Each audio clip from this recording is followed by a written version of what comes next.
Salam ya Rasulullah Muhammad Sallallahu Alaihi Wasallam serta keluarga sahabat dan semua kita sebagai pengikut-pengikutnya. Bapak-bapak, ibu-ibu, jamaah rahimahumullah. Dalam subuh kali ini kita akan mengangkat tema tentang mengapa Allah memberikan syariah agama Islam untuk kita semua.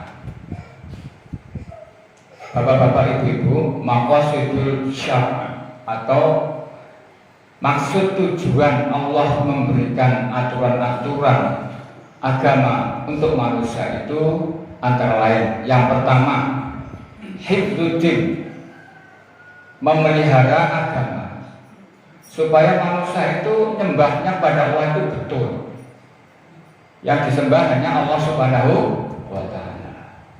Di ayatnya banyak sekali. Wa ma khalaqul jinna wal insa illa liya'budun. Saya menciptakan jin dan manusia tidak lain hanya untuk beribadah kepada Allah Subhanahu wa ta'ala. Kemudian bagaimana cara nyembahnya? Nah, ini diatur di dalam agama, aturan-aturannya.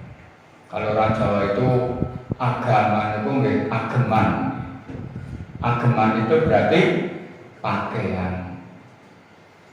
Bagaimana manusia kalau tidak ada pakaian, Bapak Ibu? Pakaian fungsinya untuk apa?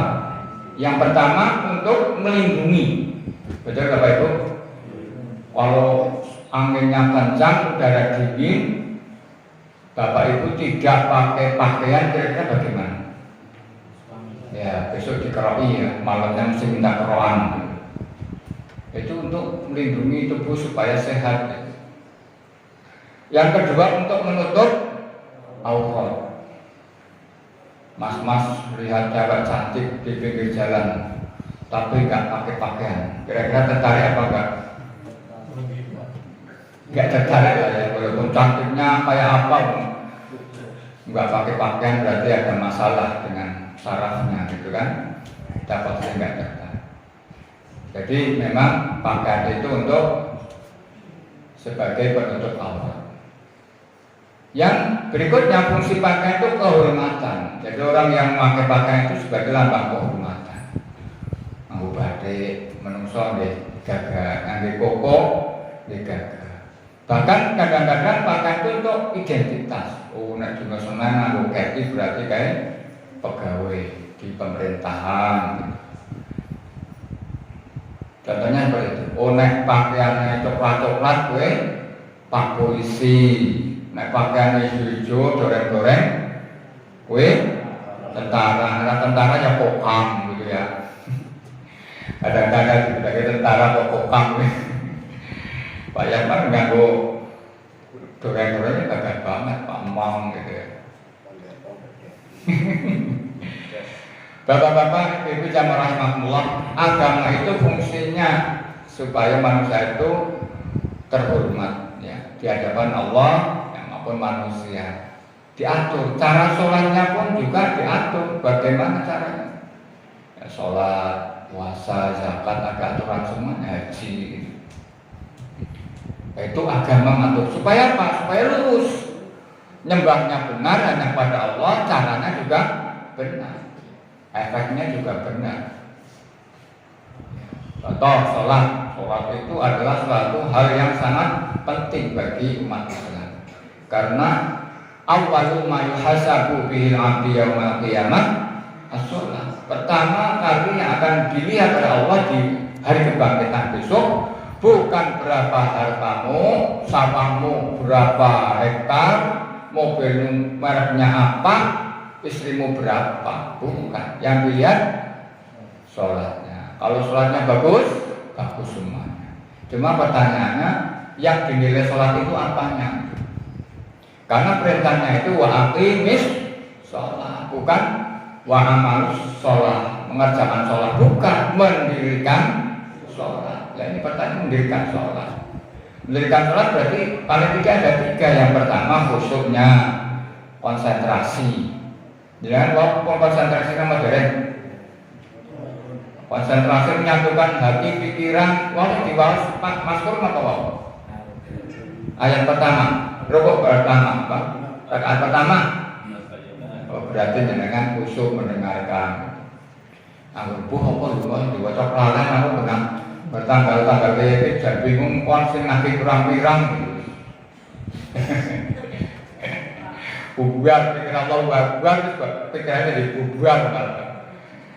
Lah Bapak Ibu kalau pikiran bubar cepat ditarik lagi. Saya kadang-kadang juga bilang, tapi ya harus ditarik lagi untuk supaya khusyuk karena itu nanti dinilai oleh Allah. Syukur Bapak Ibu paham artinya supaya ketika mau konsentrasi itu lebih cepat. Mau khusyuk lah, khusyuk itu ya konsentrasi. Itu yang pertama. Yang kedua, selain khusyuk itu khudu. Khudu itu apa? Tata tertibnya. Ikuti tadi Bapak Ibu wudu sebelum sholat. Takbir, terus ada apa?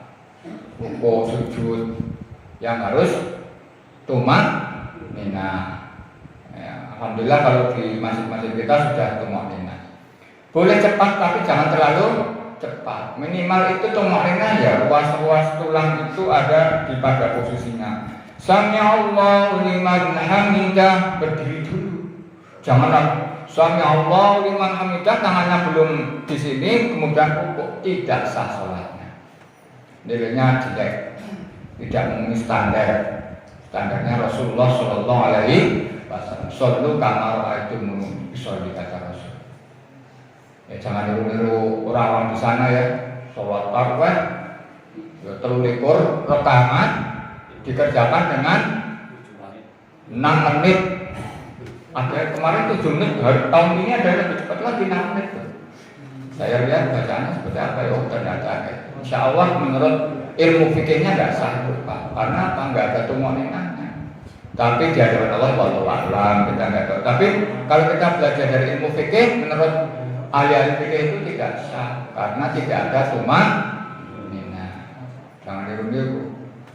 Allahu Akbar, Allahu Akbar, Allahu Akbar, nggak ada surat-suratannya malah. Saya repot. Dan memang jadi viral ya Pak. Pengen viral apa? Baitul Haq. Besok pecahkan rekornya 5 menit. Viral tapi nanggung Gusti Allah dimarahi. Imam sih paling berat pertanyaan. Agar makmum mungkin lah. Pulang di rumah imam gitu ya. Cerita apa imam? Nah, Gusti Allah berat. Tuh, jadi untuk menjaga agama supaya menyembahnya hanya kepada Allah, caranya juga sesuai dengan tuntunan Allah Subhanahu wa taala. Hifdzul din. Yang kedua, hifdzul nafs, menjaga jiwa sehat. Maka kita diatur oleh agama supaya menjaga kesehatan kita. Kullu mimma fil ard halalan thayyiban. Makanlah apa yang di muka bumi ini yang halal dan thayyib. Yang halal dan thayyib. Artinya yang halal dan yang baik, yang sehat, yang menyehatkan. Kemudian juga kita dibolehkan misalkan makan bangkai. Bangkai hasilnya kan haram, tapi ketika di laut nggak ada makanan selain bangkai, itu bangkai itu boleh dimakan. Kalau itu memang tidak membahayakan. Contohnya seperti itu. Itu karena daruri atau darurat boleh. Jadi memang menjaga jiwa itu sangat dijujuti oleh Islam. Maka membunuh orang hukumannya juga berat. Apa? Dikisos, dihukum bunuh juga gitu. Kecuali kalau keluarganya mengampuni, itu beda lagi.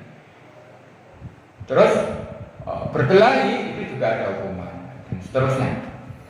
Memukul orang dan sebagainya ada hukumannya, ada hududnya kalau dalam bahasa syariah. Itu agama dibuat seperti itu. Yang ketiga, untuk menjaga akal, hifdzul akal. Akal kita itu supaya dijaga. Di dalam Islam itu Allah memerintahkan supaya kita ini akalnya dimaksimalkan. Ya ma'syaral jinni wal insi istata'tum an tanfudhu fanfudu la tanfuduna illa bisultan, gitu kan, di surat apa Bapak Ibu? Surat Ar-Rahman. Jadi wahai jin dan manusia, silakan kamu berkeliling ke langit bumi itu ya, untuk menembus. Tapi ingatlah, kamu tidak bisa melilingi langit dan bumi itu, menembus langit dan bumi itu, kecuali dengan sultan, dengan kekuatan, dengan ilmu. Nah, ini sebagai bahan inspirasi orang-orang terdahulu. Bapak Ibu, zaman dulu itu Islam pernah jaya. Abad ke-7 sampai abad 13 Islam menguasai dunia. Nah, yang dikawal oleh para sahabat tabi'in, diawali oleh Rasulullah Shallallahu Alaihi Wasallam. Di abad ke-7 itu Arab itu tidak terkenal karena daerahnya gersang. Kemudian orang-orangnya itu susah diatur. Wes tanah gersang, ya kan, gurun. Orangnya juga barbarian itu apa? Senenge gelut baik. Tiap hari ada perkelahian antar suku, ada pembunuhan berdarah di sana, ada perkelahian. Senangnya mabuk, berjudi, apa? Pokoknya sing elek-elek kabeh. Terus angkat jatuh, sehingga tidak dilirik oleh negara besar waktu itu. Negara besar waktu itu ada di barat namanya Konstantinopel atau Romawi Timur. Di timur ada negara besar namanya Persia. Dua negara ini, Persia dan Romawi, tidak tertarik pada Arab, sehingga Arab tidak terjajah. Karena memang nggak menarik buat apa. Sampai Rasulullah itu merenung, rakyatku seperti ini, umatku seperti ini, padahal sudah tertinggal, tidak ada mau kebangkit untuk bisa ngejar ketertinggalan. Dia merenung, akhirnya Rasulullah mendapatkan Islam untuk mencerahkan peradaban Arab. Dan akhirnya walaupun melalui perjuangan yang luar biasa berdarah-darah, Rasulullah berhasil memimpin Arab untuk menjadi negara yang besar dan akhirnya menguasai Romawi, menguasai Persia. Persia dan Romawi akhirnya takluk di tangan kaum Muslim. Padahal waktu itu yang berangkat cuma satu orang, namanya Rasulullah Muhammad Sallallahu Alaihi Wasallam. Satu orang menggoyangkan dunia barat dan timur. Kemudian ditindaklanjuti oleh sahabat tabi'in. Di zaman dinasti Umayyah, Abbasiyah, Turki Utsmani itu banyak sekali ilmuwan-ilmuwan. Perlu diketahui Bapak Ibu, ilmuwan-ilmuwan itu saya baca sekitar 25 yang paling terkenal. Ahli matematika ada, ahli fisika ada, ahli geografi ada, ahli kelautan ada, ahli perbintangan ada. Sampai saya ketika membaca statusnya penemu Facebook, siapa penemu Facebook Bapak Ibu? Mas Wartono tahu nggak Facebook? Facebook itu apa Facebook? Facebook itu dunia anak-anak Pak, untuk medsos itu ya, paling terkenal. Namanya Mark Zuckerberg itu. Mark Zuckerberg mengatakan orang kok pada mengagumi saya. Itu kata penemu Facebook. Saya padahal pengagum algoritma. Algoritma itu siapa? Al-Khwarizmi. Al-Khwarizmi itu siapa? Orang Arab yang menemukan angka 0. Jadi angka Arab 01 sampai 9 itu penemunya orang Arab. Di situ ada Al-Khwarizmi, ada Al-Jabar gitu ya, Al-Gabar. Itu awal ditemukannya matematika yang digunakan rumus-rumus. Rumus-rumus untuk apa? Membuat Mac, membuat smartphone, HP, membuat laptop, membuat TV, membuat internet, apa aja itu pakai rumus program. Program itu pakai angka 0 sampai 9 dengan kode-kode tertentu. Kalau tidak ada orang Arab, kita nggak tahu. Pertama kali yang menemukan kodifikasi seperti itu, kata Mark Zuckerberg. Itu memang Islam luar biasa waktu itu. Di dunia kesehatan, Ibnu Rushd, Ibnu Sina itu menemukan rumah sakit pertama kali, bahwa orang sakit itu harus dikarantina, namanya rumah sakit. Dulu orang Eropa belum tahu. Orang mengeluarkan kotoran harus dipisah, jangan di mana-mana, itu menimbulkan penyakit. Ditemukan toilet. Orang Eropa dulu geraknya masih di kebun-kebun. Hari ini masih ada yang gerak di kebun-kebun? Nggak ada ya, di Kupang udah semua. Tidak ada yang di kebun, kalau dulu kebun-kebun.